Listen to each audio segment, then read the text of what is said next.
بسم اللہ الرحمن الرحیم۔ جیسا کہ تمام حضرات کو معلوم ہے کہ آج کل ہر مسلمان پریشان ہے، کچھ اپنی اعمال کی وجہ سے اور کچھ دیگر چیزوں کی وجہ سے ہر مسلمان پریشان ہے، اور ان پریشانیوں میں سے سب سے بڑی پریشانی آج کل رزق کی ہے، اور دوسری پریشانی گھروں کے اندر جھگڑے ہوتے ہیں، اس سے بھی ہر بندہ پریشان ہے۔ اور اسی طرح تیسری جو پریشانی یہ ہے کہ اللہ نے زندگی تو چلو اچھی دی ہے، دین پر دی ہے، دین پر عمل کر رہے ہیں، لیکن معلوم نہیں خاتمہ کیسے ہوگا، دنیا سے جانے کی جو حالت ہوگی آیا وہ ایمان پر ہوگی یا نہیں۔ تو اس کے لیے حضرت اقدس مولانا اشرف علی تھانوی رحمۃ اللہ علیہ سے کسی نے پوچھا کہ حضرت کوئی ایسا نسخہ، کوئی ایسا وظیفہ بتائے جس سے ایمان بالخیر نصیب ہو، خاتمہ بالخیر نصیب ہو۔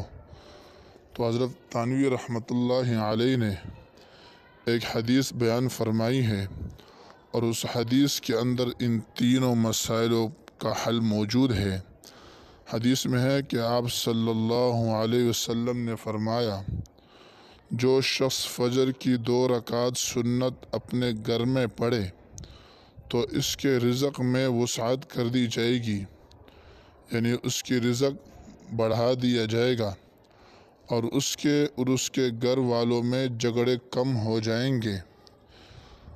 اور اسی طرح تیسری جو چیز حدیث میں ہے وہ یہ ہے کہ اس کا خاتمہ ایمان پر ہوگا۔ تو یہ اس حدیث مبارک کے اندر ہمارے 3 بڑے بڑے مسائل کا حل ہے۔ اگر ہم صبح فجر کی سنتیں گھر میں پڑھنے لگ جائے تو یہ تینوں نعمتیں ہمیں نصیب ہو جائیں گے۔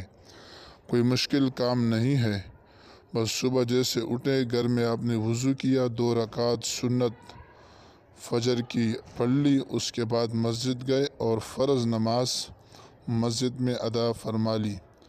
اور اسی طرح اس کے ساتھ ایک دوسرا وظیفہ ہے، اگر وہ بھی پڑھ لیں تو وہ رزق کے لیے بہت زیادہ مفید ہے۔